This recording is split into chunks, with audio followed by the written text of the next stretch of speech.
How did Lenin view trade unions? Have you ever wondered how one of history's most influential figures viewed the role of trade unions? Vladimir Lenin had a unique perspective on this topic that shaped his approach to socialism. Lenin believed that trade unions were essential for organizing workers and advancing their economic interests. However, he also thought that trade unions alone could not achieve the broader goals of socialism without being linked to a revolutionary political movement. To understand Lenin's view, we first need to know what trade unions are. These are organizations formed by workers to protect their rights and improve working conditions. In the context of socialism, trade unions play a vital role in the struggle against capitalist exploitation. Lenin, influenced by Karl Marx and Friedrich Engels, recognized that the economic struggle is a fundamental aspect of working-class activity. Yet, he argued that this struggle must be combined with political action to create lasting change. Lenin saw trade unions as a school for the education of the masses. He believed that these organizations allowed workers to gain experience in collective action and develop class consciousness. However, he criticized what he called pure and simple trade unionism. This approach focused solely on immediate economic gains without addressing broader political objectives.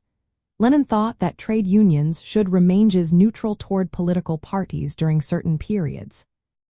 This neutrality was important to avoid being influenced by spontaneous economic movements that could undermine the party's role in guiding revolutionary action. In practice, Lenin advocated for several key roles for trade unions within a socialist framework.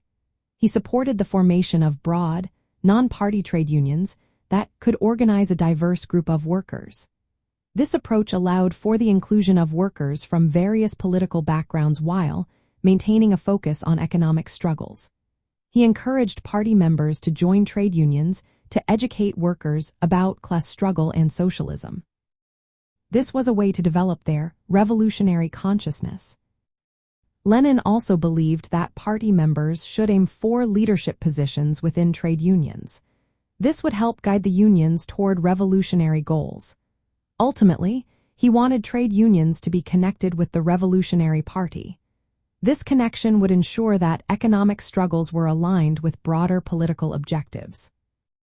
During the Cold War, Lenin's ideas about trade unions gained new significance. Socialist states, like the Soviet Union, sought to integrate trade unions into their governance structures. In Soviet Russia, trade unions played a critical role in managing the national economy and educating workers about communism. This integration reflected Lenin's vision of using trade unions as a bridge between the state and the working class, facilitating mass participation in economic management. In summary, Lenin's perspective on trade unions highlights the importance of combining economic struggle with political action to achieve socialist goals. His views continue to influence socialist thought and practice, emphasizing the role of trade unions in organizing workers and advancing revolutionary change.